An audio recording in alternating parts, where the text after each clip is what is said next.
raise your right hand and repeat after me. I state your name. I, Ken Faulkner, Do solemnly swear do solemnly swear that I will faithfully execute the office that I will faithfully execute the office of Seminole City Council Member, of Seminole City Council Member, as well as authority member, as well as an authority member for the following: for the following: Seminole Utilities Authority, Seminole Utilities Authority, Seminole Gas Authority, Seminole Gas Authority, Seminole Airport Authority, Seminole Airport Authority, Seminole Municipal Authority. Seminole Municipal Authority, And I will do the best of my ability and I will do the best of my ability to preserve, protect, and defend to preserve, protect, and defend the Constitution of the United States, the Constitution of the United States, the Constitution of the State of Oklahoma, the Constitution of the State of Oklahoma, and the Charter of the City of Seminole, Oklahoma. and the Charter of the City of Seminole, Oklahoma. Thank you.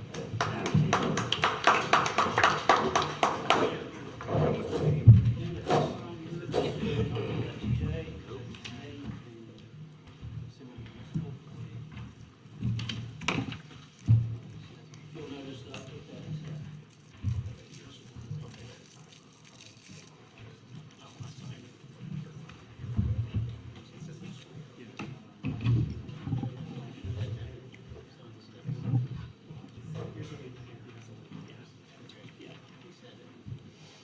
That's a terrible feeling. Okay, Mr. Mayor, if you would raise your right hand and repeat after me. I state your name. I, Jeff Griffin, Do solemnly swear do solemnly swear that I will faithfully execute the office that I will faithfully execute the office of Seminole City Mayor, of Seminole City Mayor, as well as authority member as well as authority member for the following: for the following: Seminole Utilities Authority, Seminole Utilities Authority, Seminole Gas Authority, Seminole Gas Authority, Seminole Airport Authority, Seminole Airport Authority, Seminole Municipal Authority. Seminole Municipal And Authority. I will do the best of my ability And I will do the best of my ability to preserve, protect, and defend to preserve, protect, and defend the Constitution of the United States, the Constitution of the United States, the Constitution of the State of Oklahoma, the Constitution of the State of Oklahoma, and the Charter of the City of and Seminole. the Charter of the City of Seminole. Thank you.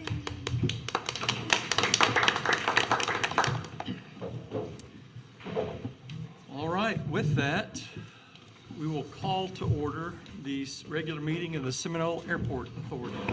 Roll call, please. Chris Hansen. Here. Trace Connor. Here. Tim Poplin. Here. Eddie Foreman. Here. John Kramer. Here. Larry Church. Corey Crabtree. Here. Dana Miller. Here. Jeff Griffin. Here. We have a quorum. Consideration and action of consent agenda. So moved. Second. Roll call, please. Chris Hansen. Yes. Trace Connor. Yes. Tim Poplin. Yes. Eddie Foreman. Yes. John Kramer. Yes. Corey Crabtree. Yes. Dana Miller. Yes. Jeff Griffin. Yes. Motion passes. With no items removed from the consent agenda and no appearances or petitions from the audience, I would entertain a motion for adjournment. So moved. Second. All those in favor? Aye. Aye. Those opposed, like sign. Motion passes. We'll call to order the regular meeting of the Seminole Gas Authority. Roll call, please. Larry Church. Tim Poplin. Here. Corey Crabtree. Here. Dana Miller. Here. Trace Connor. Here. John Kramer. Here. Chris Hansen. Here. Eddie Foreman. Here. Jeff Griffin. Here. We have a quorum. Consideration and action of consent agenda. So moved. Second. Roll call, please. Tim Poplin. Yes. Corey Crabtree. Yes. Dana Miller. Yes. Trace Connor. Yes. John Kramer. Yes. Chris Hansen. Yes. Eddie Foreman. Yes. Jeff Griffin. Yes. Motion passes. With no items removed from the consent agenda and no appearances or petitions from the audience, I would entertain a motion for adjournment. So moved. Second. All those in favor, aye. Aye. Those opposed, like sign. Motion passes. We'll call to order the regular meeting of the Seminole Municipal Authority. Roll call, please, Jay. Corey Crabtree. Here. Eddie Foreman. Here. Tim Poplin. Here. Dana Miller. Here. Larry Church. Chris Hansen. Here. John Kramer. Here. Trace Connor. Here. Jeff Griffin. Here. We have a quorum. Consideration and action of consent agenda. Motion to approve. Second. Roll call, please. Corey Crabtree. Yes. Eddie Foreman. Yes. Tim Poplin. Yes. Dana Miller. Yes. Chris Hansen. Yes. John Kramer. Yes. Trace Connor. Yes. Jeff Griffin. Yes. Motion passes. With no items removed from the consent agenda and no appearances or petitions from the audience, we'll move on to current business. Item 1, consideration and possible action to approve the wastewater treatment plant bridge loan payment of $74,607.90 for invoice number 5 to Wall Engineering to be funded from a line of credit for construction in progress wastewater treatment plant. Move to approve. Second. Roll call, please. Corey Crabtree. Yes. Eddie Foreman. Yes. Tim Poplin. Yes. Dana Miller. Yes. Chris Hansen. Yes. John Kramer. Yes. Trace Connor. Yes. Jeff Griffin. Yes. Motion passes. All right, we will move to recess the regular meeting of the Seminole Municipal Authority, and we'll hold the executive session after the Seminole City Council meeting and those executive sessions. So with that, I need to vote on that? Yes, we need to Okay. move to recess. Can I just do an aye? Yes. Okay, all in favor of recessing? Aye. Those opposed? Motion passes. All right, with that, we will move on to the Seminole City Council regular meeting. Roll call, please, Jay. Tim Poplin. Here. Corey Crabtree. Here. Larry Church. Trace Connor. Here. Chris Hansen. Here. Eddie Foreman. Here. Dana Miller. Here. John Kramer. Here. Jeff Griffin. Here. We have a quorum. Please stand for the Pledge of Allegiance. Salute the flag. I pledge allegiance to the flag of the United States of America and to the republic for which it stands, one nation, under God, indivisible, with liberty and justice for all. Corey, would you lead our prayer, please? Dear Lord, we thank you for today. We thank you for this beautiful weather. God, I thank you for the ability to meet. We ask that you would bless our decisions and our discussions. In your name we pray. Amen. Amen.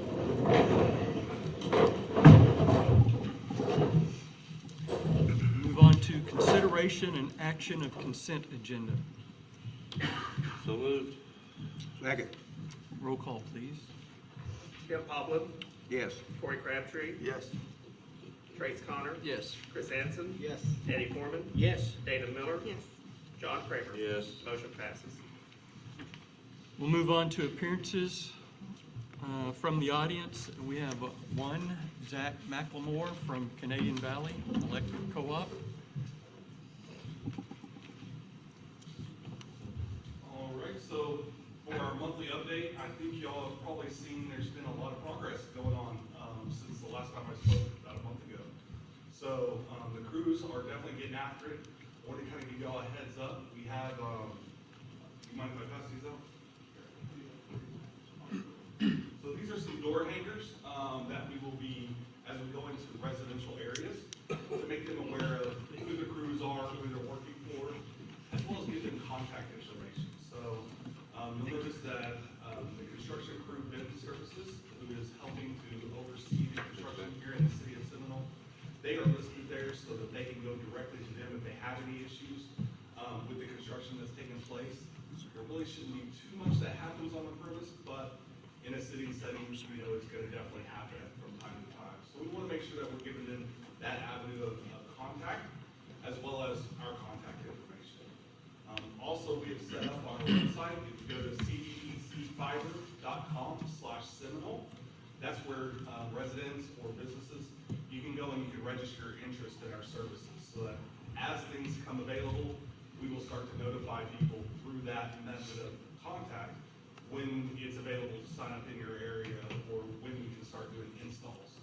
And then last but not least, in that mission of making people aware, you'll start to see signs going up in people's yards as we go into the residential side of things. That just gives them more communication from us of who we are, what we're doing. You'll see a sign similar to this. We'll probably actually customize it to where it does say Seminole across the bottom of it. And that way, everyone should have our contact info, know who we are, and what we're doing. And so if there are any questions or if you get any feedback from your constituents, let us know. We want to make sure that we are communicating with them the best manner possible. Thank you, guys. Thank you. Thank you. Under presentations, we have a mayoral proclamation of April 2023 as Autism Acceptance Month, and I'd like to read that proclamation. April 2nd, 2023 as World Autism Day, and April 2023 as Autism Acceptance Month proclamation. Whereas autism affects an estimated 1 in 44 children, and is a complex disorder that affects each person differently, resulting in unique strengths and challenges. And whereas autism can cause challenges with verbal and nonverbal communication, social interaction, and repetitive behaviors, and can affect anyone, regardless of age, race, ethnicity, gender, or socioeconomic background. And whereas autism is often accompanied by medical conditions that impact quality of life. And whereas a comprehensive collaborative approach will help to advance research, providing a better understanding of the many forms of autism, while strengthening advocacy efforts and ensuring access to services and resources throughout the lifespan. And whereas early diagnosis and intervention tailored to individual needs can have lifelong benefits, easing the transition to adulthood and fostering greater independence. And whereas each person and family affected by autism should have access to reliable information, supports, and opportunities to live up to their greatest potential. And whereas the City of Seminole is honored to take part in the annual observance of Autism Awareness Month and World Autism Day to address the diverse needs of individuals and families affected by autism. Now therefore, I, Mayor Jeff Griffin, do hereby proclaim April 2023 as Autism Acceptance Month and April 2nd, 2023 as World Autism Day in the City of Seminole to increase understanding and acceptance of people with autism spectrum disorder.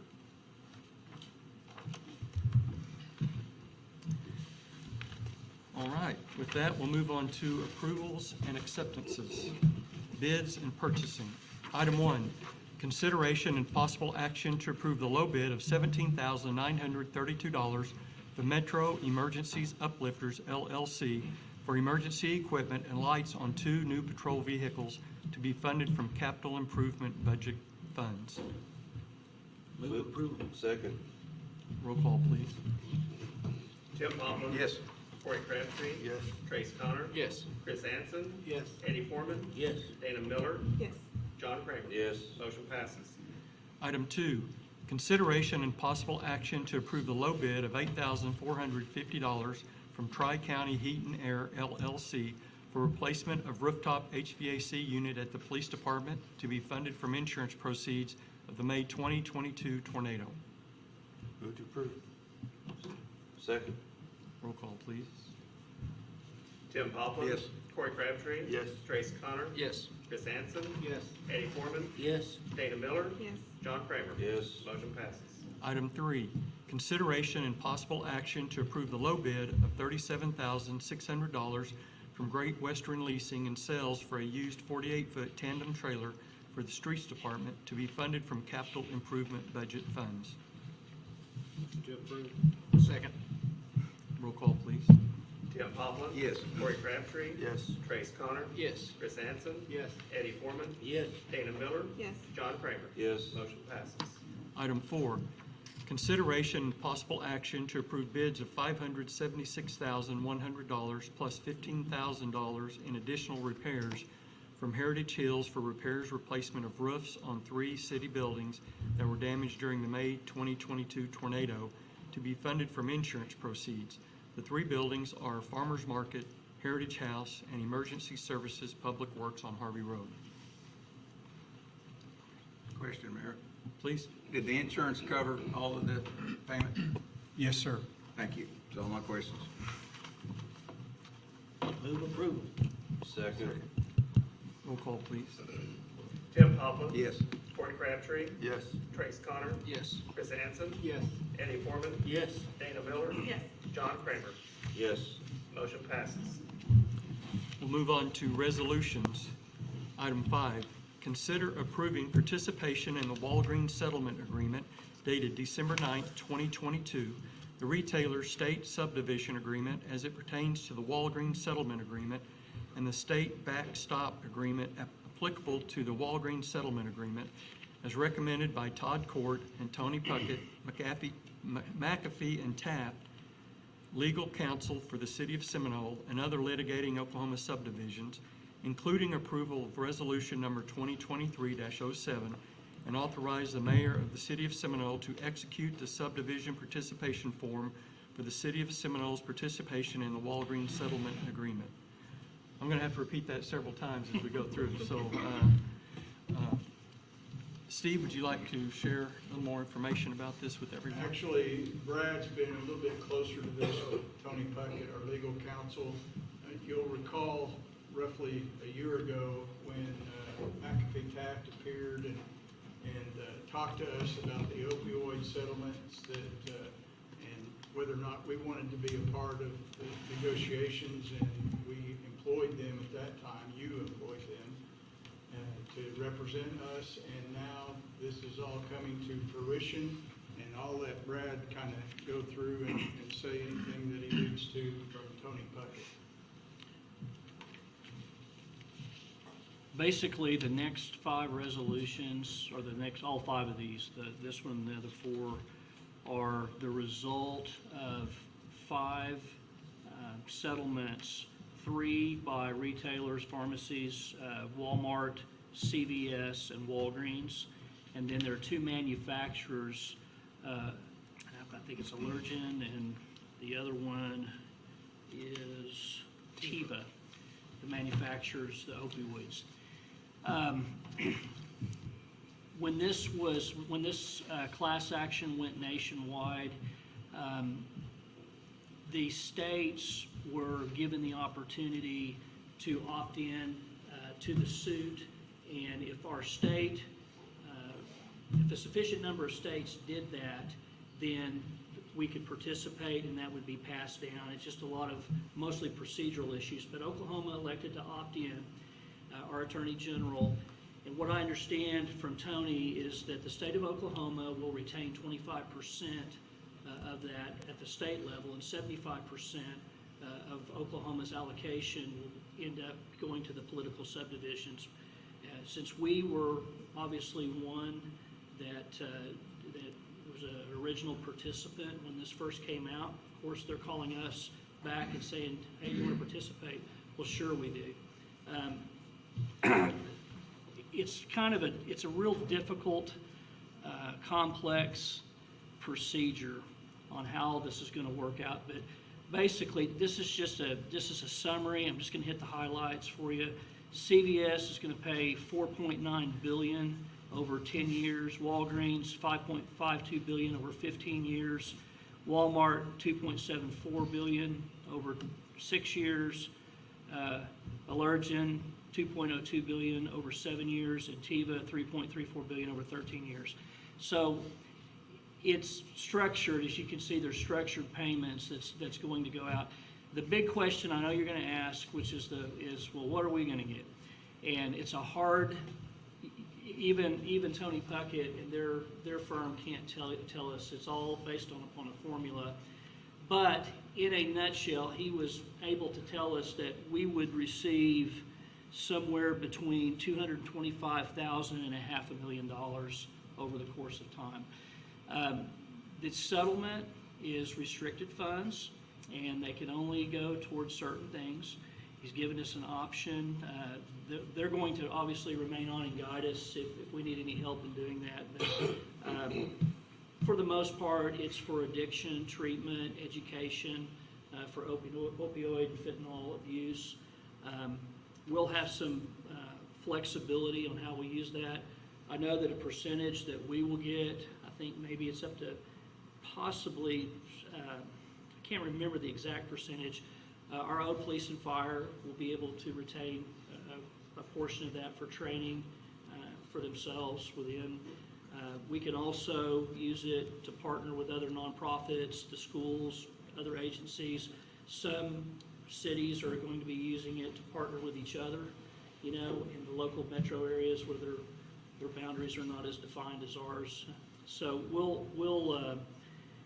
we probably won't see this for a while, but it's going to start trickling in. And talking to the staff, from what I understand, Jay and Steve plan to earmark that into a certain account, so we'll know that that's for restricted use. and anything that you decide that you want to use with that will have to be vetted to make sure it's appropriate. So there's no really downside to this. One of the things that Steve was concerned about, and Jay, was, hey, what are we going to get? Is this going to be worth the hassle of having to, go through the audits, and, are we going to have to do all this paperwork and administrative reporting? And is it going to take a lot of resources, at our level just to maintain the requirements to make sure we're in compliance with this? And Tony's answer to that when I presented that to him was, well, first of all, this is not government oversight. This is a private settlement between these corporations and us. So there's really not any, it's an agreement, a settlement agreement where that money would be used. So really the only people that would be able to have standing to come in and audit us or request that information are just probably these entities or obviously our taxpayers. So I don't really see that as a big risk. I don't see a downside to it, neither did Tony. He's recommending that we go ahead and do this and participate. And again, there may be even some more defendants that may end up opting in later on that we may end up doing the same thing with. So you'll have all 5 of these to look at. They're basically identical, except for the amounts and the names. Okay, thank you. Any other questions? Okay, so we have item 5 on the table. Move to approve. Second. Roll call, please. Tim Poplin. Yes. Corey Crabtree. Yes. Trace Connor. Yes. Chris Hansen. Yes. Eddie Foreman. Yes. Dana Miller. Yes. John Kramer. Yes. Motion passes. So do I need to read all this? Each one? I'm just asking. Probably Okay. should, yeah. All right, fair enough. I have a bottle of water here. Water. So I'll be good, yeah. All right, item There's 6. $500,000 riding on this. Yeah, we better make sure we do it right. Consider approving participation in the Walmart Settlement Agreement, November 22, 2022, the Retailer Stake Subdivision Agreement as it pertains to the Walmart Settlement Agreement, and the State Backstop Agreement applicable to the Walmart Settlement Agreement as recommended by Todd Court and Tony Puckett, McAfee Taft, legal counsel for the City of Seminole and other litigating Oklahoma subdivisions, including approval of resolution number 2023-08, and authorize the mayor of the City of Seminole to execute the subdivision participation form for the City of Seminole's participation in the Walmart Settlement Agreement. Motion to approve. Second. Roll call. Tim Poplin. Yes. Corey Crabtree. Yes. Trace Connor. Yes. Chris Hansen. Yes. Eddie Foreman. Yes. Dana Miller. Yes. John Kramer. Yes. Motion passes. Item 7, consider approving participation in the CVS Settlement Agreement dated December 9th, 2022, and the Retailer State Subdivision Agreement as it pertains to the CVS Settlement Agreement, and the State Backstop Agreement applicable to the CVS Settlement Agreement as recommended by Todd Court and Tony Puckett, McAfee Taft, legal counsel for the City of Seminole and other litigating Oklahoma subdivisions, including approval of resolution number 2023-09, and authorize the mayor of the City of Seminole to execute the subdivision participation form for the City of Seminole's participation in the CVS Settlement Agreement. Move approval. Second. Roll call, please. Tim Poplin. Yes.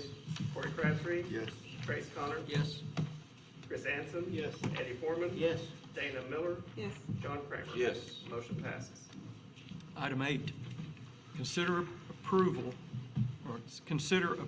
I'm going to read as it's stated, consider approve participation in the Allergen Settlement Agreement dated November 22nd, 2022, and the Allergen State Subdivision Agreement and the Allergen State Backstop Agreement as recommended by Todd Court and Tony Puckett, McAfee Taft, legal counsel for the City of Seminole and other litigating Oklahoma subdivisions, including approval of resolution number 2023-10, and authorize the mayor of the City of Seminole to execute the subdivision participation form for the City of Seminole's participation in the Allergen Settlement Agreement. Move to approve. Second. Roll call, please. Tim Poplin. Yes. Corey Crabtree. Yes. Trace Connor. Yes. Chris Hansen. Yes. Eddie Foreman. Yes. Dana Miller. Yes. John Kramer. Yes. Motion passes. Item 9, Consider approving participation in the Teva Settlement Agreement dated November 22nd, 2022, and the Teva State Subdivision Agreement and the Teva State Backstop Agreement as recommended by Todd Court and Tony Puckett, McAfee Taft, legal counsel for the City of Seminole, and other litigating Oklahoma subdivisions, including approval of Resolution Number 2023-11, and authorize the mayor of the City of Seminole to execute the subdivision participation form for the City of Seminole's participation in the Teva Settlement Agreement. Move to approve. Second. Roll call, please. Tim Poplin. Yes. Corey Crabtree. Yes. Trace Connor. Yes. Chris Hansen. Yes. Eddie Foreman. Yes. Dana Miller. Yes. John Kramer. Yes. Motion passes. Move on to ordinances. Item 10, consideration and possible action to approve ordinance number 1287, an ordinance amending the use and placement of shipping containers within the City of Seminole. Can you explain that a little bit more, Steve? Yes, okay, so for roughly 15 years now, the Planning Commission has been wrestling with shipping containers and what do we want our community to look like. They adopted a good, I felt like it was a good ordinance, and we've been going under that for quite some time. More recently, it's become even more of a fad to purchase a shipping container and place it just about anywhere on your property that you would like. The Planning Commission has denied several of them when they weren't compliant with the old ordinance, or the existing ordinance, excuse me. And they felt like it was time to tighten this up a little bit. And we agreed as a staff, now that we have a shipping container dealer in Seminole, we felt like, look, this is going to be out of control fairly fast if the ordinance isn't shored up. I don't think anybody at the staff level has a real problem with shipping containers. It's more about how they're installed and where they're installed. So certainly the safety issue is at the forefront. In effect, they're basically refrigerators that can be a threat if left unattended. And what we're really concerned about long-term is, what do they look like? They may be fine for the first year or two, but long-term, are they going to be sinking into yards where they can't be removed? Are they going to deteriorate and become rusted and unkept? That's extremely difficult, as you know, in our other code enforcement to enforce and get it under control. It's near impossible. So what we came up with, and certainly the Planning Commission doctored it substantially, is a new ordinance that kind of outlines what it takes to place a shipping container in the City of Seminole. And that's what we're considering tonight. Steve, do you know what are they mostly used for? People, like, I know, like in Oklahoma City, people like have turned them into, like, one's like an art gallery, or, you know, people use them like for shops or things like that. That's probably not going to be happening here. Do you think people will be using them as residents or just for storage, or what do they use them for? So what we've seen in Seminole is mainly storage. They're cheap compared to other construction forms, and it's almost all storage within the City of Seminole. We are aware of residential types of shipping containers that we're not as concerned about, simply because once they're placed, they do have to conform to our building codes. Anything that happens within them have to comply with the building codes. It's more, for example, one section of the new ordinance requires any shipping container to be set on concrete, so that it doesn't sink into a yard where it's just almost near impossible without a wrecking crew to move or remove it if it becomes a code enforcement issue. So hopefully that answers your question. Are we still, were they talking about buy a permit for these containers to place them? Yes, you will, that's currently in place. You'll still have to do that. And there still are some exceptions. Yeah, I mean, we'll No. still do that. And then this is my opinion only, but, we're coming out from a pandemic. We had a tornado go through. People are trying to live on their credit cards and put roofs on. And now, to me, a permit is just another word for a tax. And I'm not for our citizens right now at this time to pay $200 or whatever it is to set a storage container, to put furniture in there so they can work on their house or whatever. I'm all about having setbacks and making them look good for the community and the neighborhood, but I have a little problem by having to buy permits at this time in Seminole. How much are the permits? You know what they are? Sharon, how much are they? 200 for a permit. Another tax. That's just my opinion, and I throwed it out there. Do what you want, But that's currently the requirement, not in this Right. updated ordinance. Right. so that's not what we're voting on, is what I brought up. Sharon, is there a change in the amount? No, sir. The current cost for a conditional use permit is $200. Is container in that? A shipping container can only be placed with a conditional use permit, yes. What about all the people that have them in their places now? A lot of businesses have them, because I went and looked at them. So they are allowed in commercial with the conditional use permit. Some do have them. We have found that some don't. We'll tackle that one at a time and see what we can get done. The scenario you gave about somebody having one to put their furniture in while they work on their house, this ordinance helps in that respect, in that it helps us give a temporary, not a permit, but it allows them to have one on their property temporarily for up to 180 days. And the 180 days is not our rule, that's set by International Building Code. For free? Yes. Okay. But people do come in all the time. I need to set one on my yard so that the contractor can store his machines while he works on my house. And we have allowed that in the past, but it hasn't been in ordinance form. We feel a lot more secure, a lot better if we have it in ordinance form. That way we have something to back up what we're doing. So what's the reasoning behind the $200 versus how much is a building permit? So the conditional use permit is completely different because we have to go 300 feet outside of that property and send letters out to everyone, and they have a chance to go to planning commission and voice their opinions, whether they're okay with it or whether they're not. And then planning commission, and that's in a public hearing, and then planning commission will decide on whether to allow it or not. It's more in line with a rezone than it is a permit.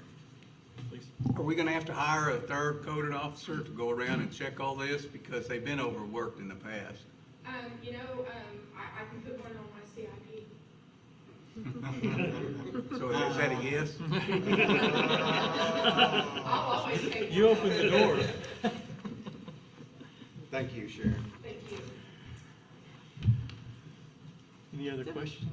So just I guess a scenario, so you mentioned in the yards, people can put them in their yards, but we only allow that. The ordinance today just allows for temporary placement in a residential area.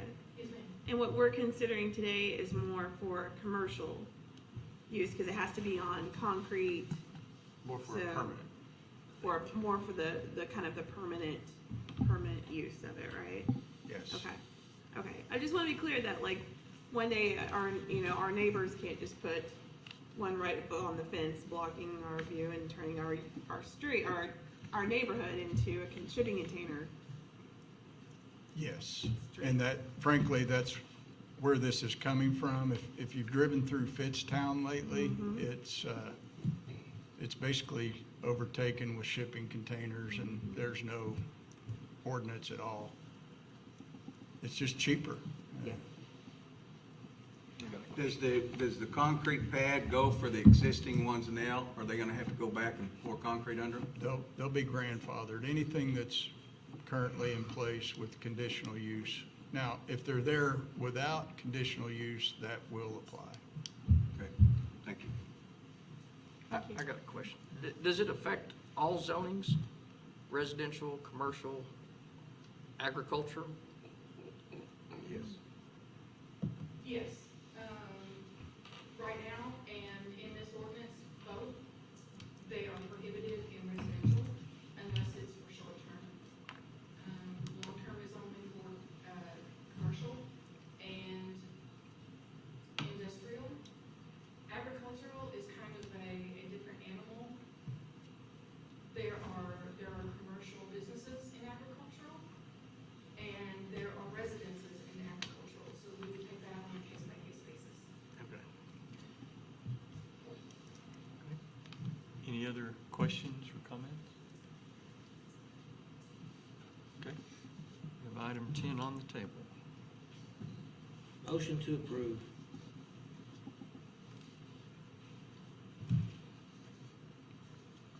Second. Roll call, please. Tim Poplin, No. Corey Crabtree, Yes. Trace Connor, No. Chris Anson, Yes. Eddie Foreman, Yes.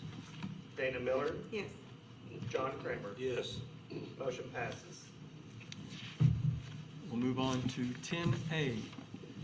Consideration and possible action to approve ordinance number 1288, an ordinance requiring a permit for telecommunications service providers to construct, replace, or repair any fiber within public right-of-ways in the corporate limits of the city of Seminole, establishing standards, fees, and penalties, and amending the code of ordinances. So this is the ordinance that I was referring to back a while ago. We would have some follow-up to kind of clean up some of the ordinances, the two ordinances that we had previously passed.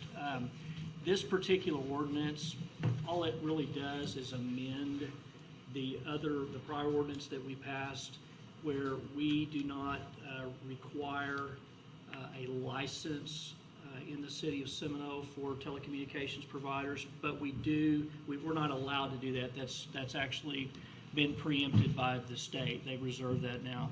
So, but what we are able to do, and the purpose of this is to require a permit for any telecommunication, basically internet providers, anybody that really has, or actually it's just both. It's anybody that would have cable running through the city.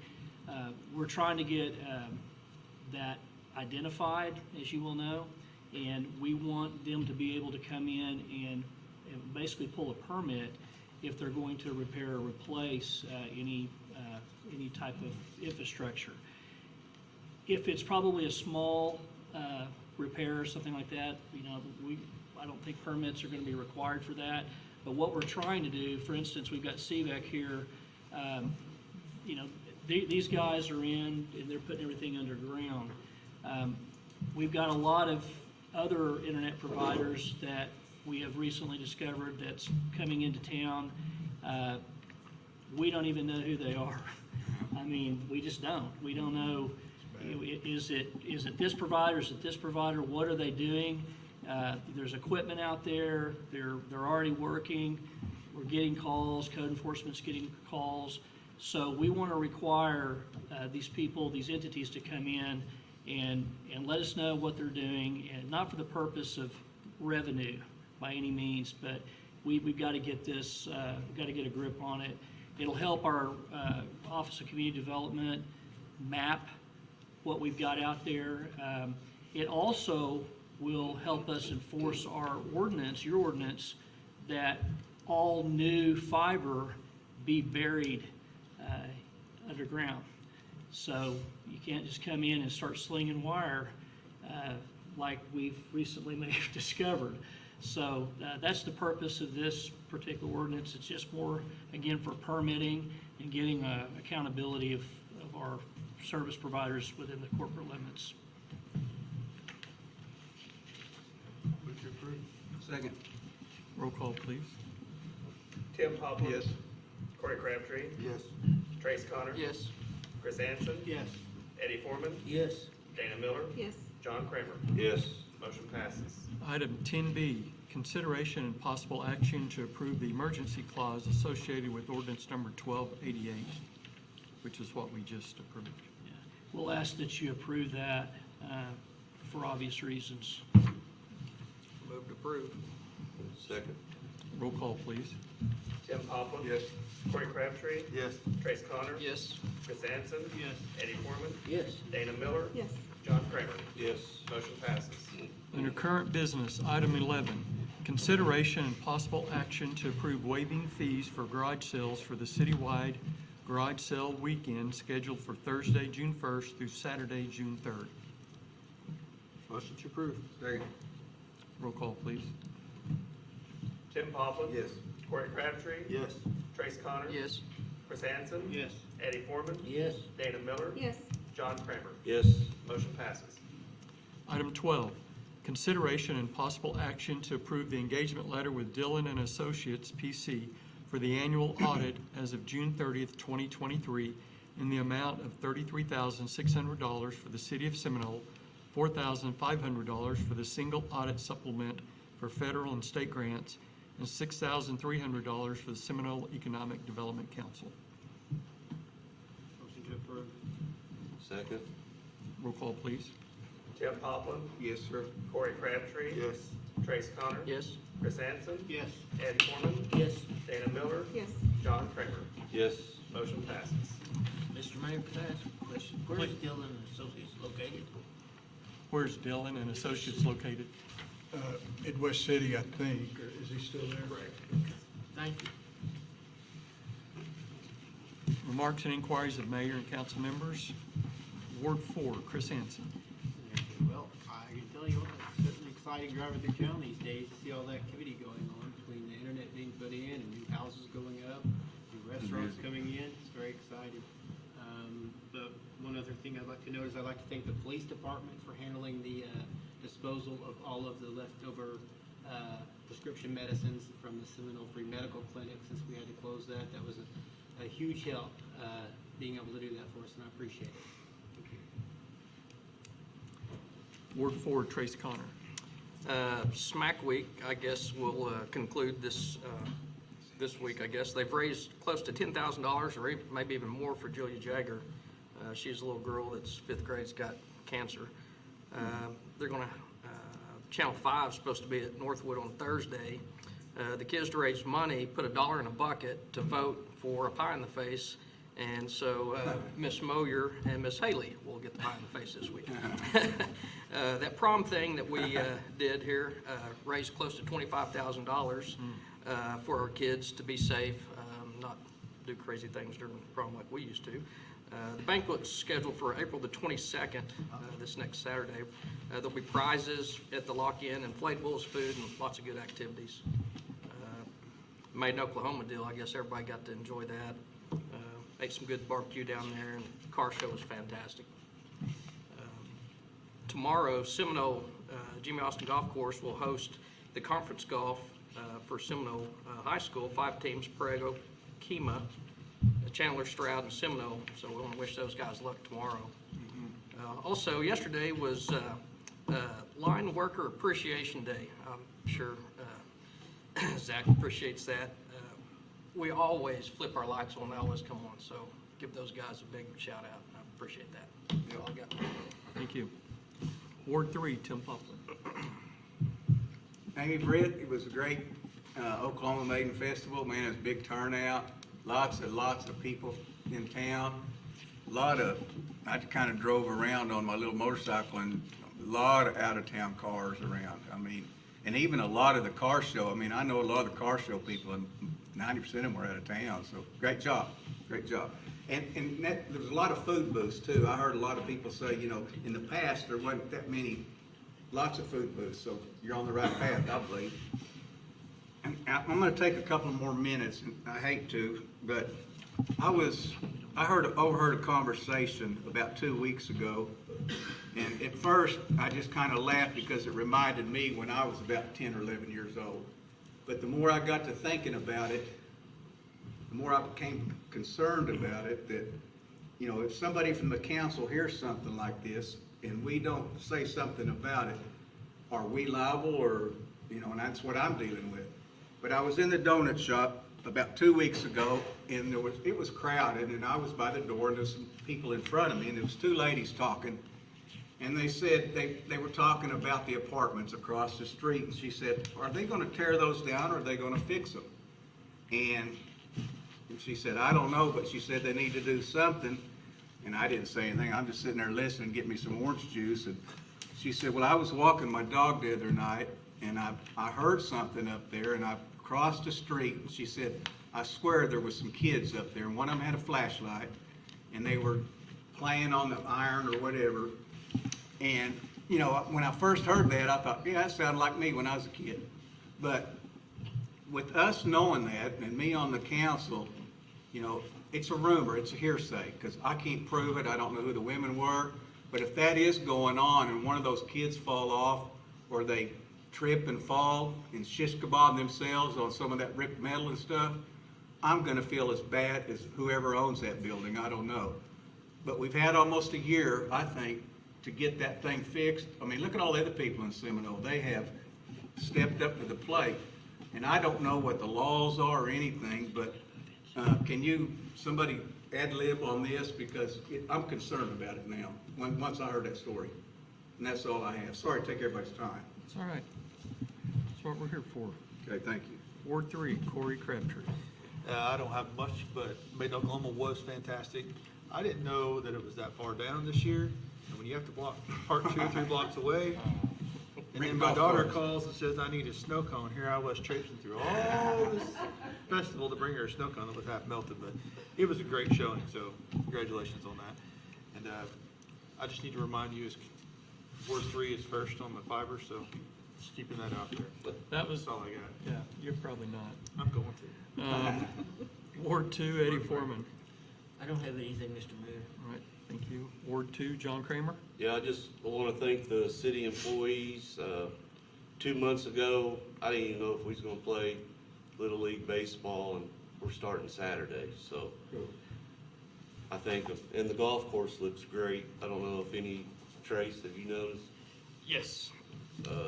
They went out there and cleaned it up, and it looks really good, really good. Thank you, Brian. Yeah, got some equipment going that we hadn't seen running in a long time. Pretty nice to see. That's it. All right. Ward 1, Dana Miller. You're filling 2 seats on this one. I'll talk extra. All right, so welcome to Ward 1, everyone. I want to start off, of course, again with the Made in Oklahoma Festival. I asked Amy to give me some numbers because the pictures were amazing, and just the pictures alone that I had seen really showed, I don't know, from what I'd seen, probably the biggest event that maybe we've ever had. So I asked her for some numbers. She said there were over 200 vendors, 90 plus cars in the car show, 20 plus teams in the cornhole tournament, and of course just thousands of people who attended. So she wanted to give thanks to the city employees and city council for approving the event, the roadblocks, and the police and fire department for being part of that successful event. And they're looking for it to grow in the upcoming years. So thank you for that information, Amy. But also too, you know, the event it's fun and it's exciting. There's a lot of cool things going on. But I also think what it does is it highlights our sense of community. And so one of the things that I had seen was really excited about were the pictures of the Humane Society partnering with a local business, Carter Real Estate, to host a pet adoption. and they were very successful. I believe it was the most successful pet adoption that they've had in a very long time. And that was just because they had partnered with a local business who cares about the pets in the community. So just seeing that collaboration was really exciting, and I'd like to see more of it. So that was pretty cool. I'm not for sure, Steve, you might want to mention it if it's still available. Speaking of the tornado debris and cleanup, I know, personally, it's still going on. I'm on my third contractor. I've had one who ghosted me after he took quite a bit of money, and then the second one did some work and couldn't do the rest, and so now I'm on my third. So we still have construction things going on. I know we're not the only ones. But I completely understand what you're saying, and I'm a little frustrated too on some of those bigger properties that haven't been cleaned up yet. Because those are our homes. We look out the window and we see those, and it impacts the community negatively. And so I just wanted to reiterate what you were saying. But there was a rural disaster home repairment grant opportunity through the Department of Ag, where they were giving out up to $40,000 grants for residents who were impacted by the tornado. Seminole was one of 7 counties that was declared by the federal government to have their residents be able to apply for that. I asked Steve to forward that on social media, just so people would know about it, know that they can access it. I just came across it in the news. But that might be helpful for the folks who can't afford or who didn't have insurance to help them get those things cleaned up and fixed. Speaking of, also too, just a reminder, if you get, I got a letter, because we still have a lot of construction materials out, because I'm on my third one, but we got a letter from code enforcement, and I would like to encourage anyone who gets one of those letters or who has an issue, contact code enforcement.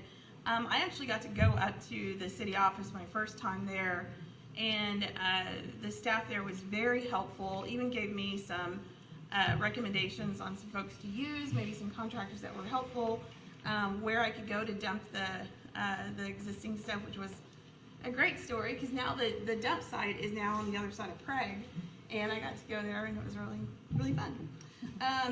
And then last thing I'd like to issue, and I don't know if anybody wants to commit to it right now, I would like to issue a challenge to my fellow city council members and mayor for the cleanup next week. I don't know what we could do. Maybe we could have a challenge, one ward versus the other on who can pick up so many bags of trash, and maybe the loser has to, I don't know, bake cookies or something for the other ones. I'm not sure. But it's been a very successful event. But I would like to put that out there if anybody's up for a challenge. I see some heads shaking. Yeah, let's see if we can get that out there. I'd be happy to organize it. So just want to thank Steve, your team is always doing an amazing job. There's lots of stuff going on. The open mic, the cleanup, festival, everything is going really great right now.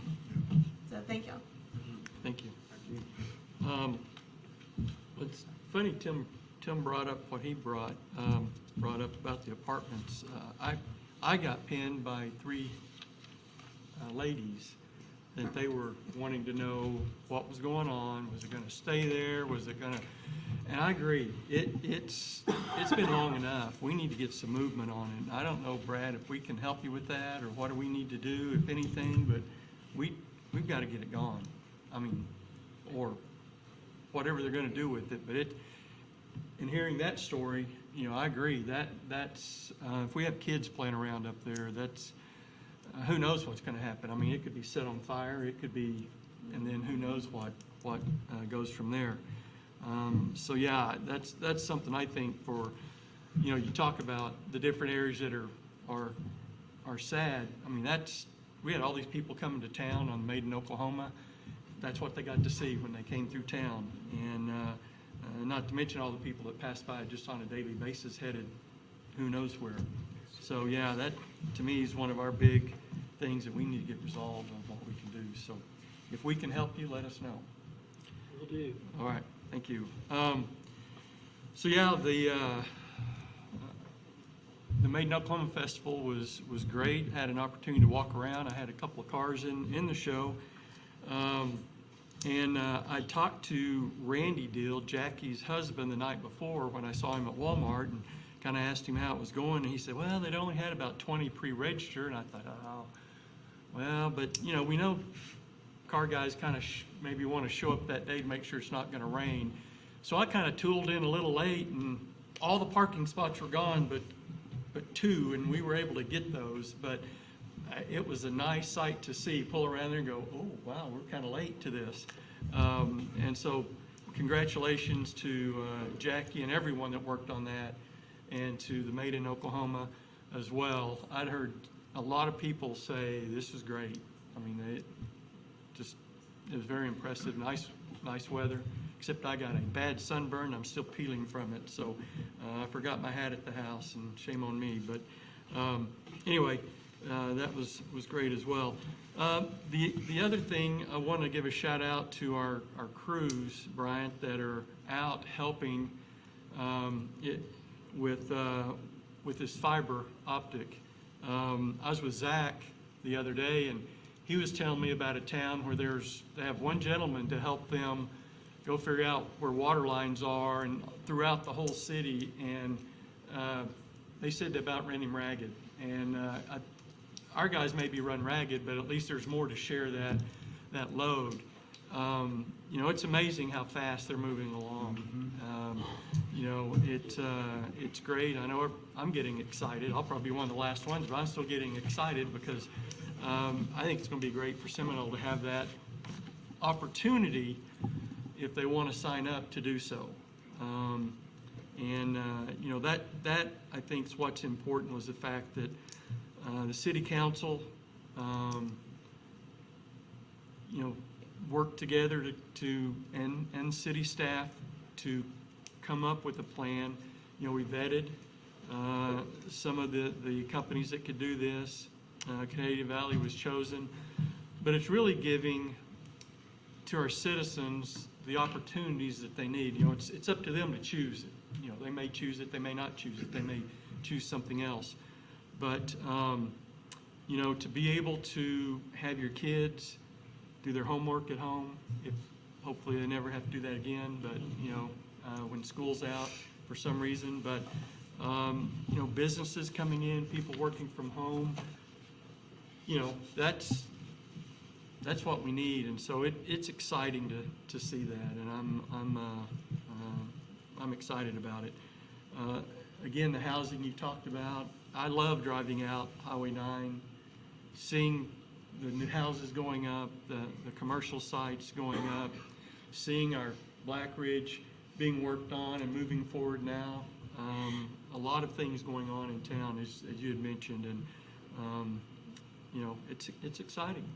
So I'm anxious to see what in a few more months what it looks like. But it takes a lot of people to make that happen. So congratulations to everybody that's been involved with all the various things that are going on around Seminole.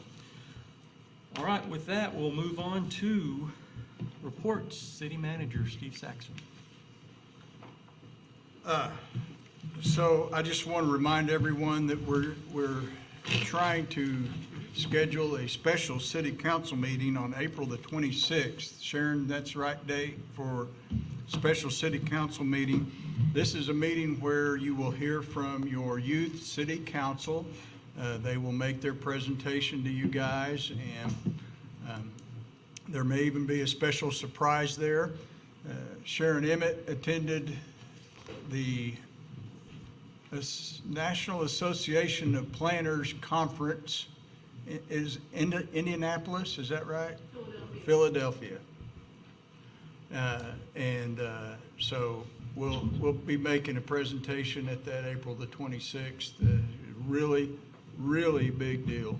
So hopefully you can attend that. Also, we are considering, or would like you to consider, moving our July city council meeting date to July the 18th. So that would in effect move it back 1 week from our regularly scheduled meeting. So we got some conflicts coming up, and we need to try to make a quorum and see if you guys could do the 18th of July. So LaDonna will be in touch with you on that, and we'll try to work around anything that you can do. Ditto on Made in Oklahoma is wonderful. It was really cool. Along with that, we're seeing so many baseball teams. It's phenomenal. I just left there an hour or so ago, and you couldn't hardly find a parking spot from all the people out there, and we haven't even started league play yet. So the visitors are coming in droves. Hogs Barbecue is having to up their orders on their meat, so we're winning, definitely. And if you look around our community, you see it. It's changing fast. And I can tell you from the inside that the expanding industries that we've got and the work opportunities that are growing quickly, I couldn't be more excited. And to have the staff that we've got, man, we're in play. We are really making huge strides quickly. Along those lines, the reason Fielding's sleeping, our emergency services group, we've kind of become the regional emergency services center.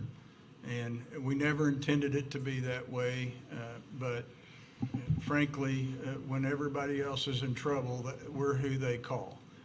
And last night they had a tragic situation in Holdenville where a trench collapsed on a man, and the first phone call comes to us because we're trained. And the details matter, and our staff pays attention to those details, the safety details, every detail. We do our best to get them trained in the right ways, and I just want to acknowledge that matters, and I appreciate our leadership and our staff paying attention. It does make a huge difference. We talked a little bit about the response, the tornado response, and people that still need help. The money, folks, it's there. If you've sat through the meetings with the response teams, there's a group called VOAD, and essentially it's everything from Red Cross to everybody sits around this table if they're in response to disasters.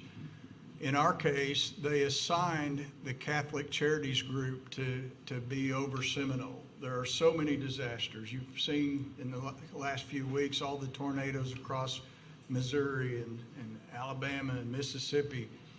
And this group is professional about their approaches, and they know exactly how to deal with them. The fact that Catholic Charities has been assigned to our casework, you don't have to be Catholic to tap into this, okay? They are there to get you help. And to a large degree, they're somewhat frustrated because they know they can drive down the streets and see the blue tarps on roofs. They know people are there. They're trying to go door to door and make those contacts. But at some point, we have to, I'll call it toxic masculinity. We have to quit saying, I'm man, I'm not going to get any help, I don't need the help. At some point, you're going to have to reach out your hand and say, you know what, I can use that help. Because the federal money is there, the caseworkers are there ready to help, and Catholic Charities is on point and ready to help. And they've got people assigned to do it. I'll just give you good news. The hotel building permit out at the new town center behind the Haney Center at the college has been issued. And you'll see dirt work. It's already commenced, and you'll see some fast work. If the work previous is any indication, we may have a hotel by June. No, I'm joking. That's a little joke in there, but you know what? They are going super fast. We've never seen anything like it. I think we've got 27 home permits pulled. I don't know how many are actually out of the ground, but a bunch. And so we're super excited. The Blackburn Ridge over here is going great guns again. Looks like it's going to be about 2 months. According to our engineering firm, we're going through all the DEQ hurdles right now for our sewer plant. About 2 months from now, we'll be ready to bid this thing, and we'll know a lot more. We'll be able to give you a lot better picture once we get this out and we start seeing some bids coming back. More good news. Bryant Baker pulled some special strings. I'm not sure if he used threats. I won't say anything about that, but lo and behold, we got our splash pad slide will be in time to potentially make the Memorial Day weekend. So although we had originally projected late July, if at all, the new slide is on its way, and we're going to try to get that installed just as soon as we can. You know, it's always refreshing to see city council members. Not only do you guys contribute and give your time in a volunteer fashion like you do here, but I see you around town doing things that make our community better. And seeing Trace Connor run the show at the Prom Thing fundraiser, I mean, he's like the circus master. He's trying to get this thing in a way that it helps. And now our students are going to be able to enjoy a prom night without doing some of the stupid things that I did back in the day. So they're going to enjoy that. So thank you for all that you do. And Mayor, that's all I've got. All right, thank you. City Attorney Brad Carter. Nothing. All right. With that, I would entertain a motion to enter into executive session. Consideration, discussion, and possible action to enter into executive session under Oklahoma Statute 25-307B3, discussing the purchase of or appraisal of real property. Consideration and possible action to, that's it. Never mind. Easy. Hold Easy. on, I passed my line. So with that, Yes. okay, I have a motion Motion to go to executive session. and a second. Yes. We got it. All those in favor?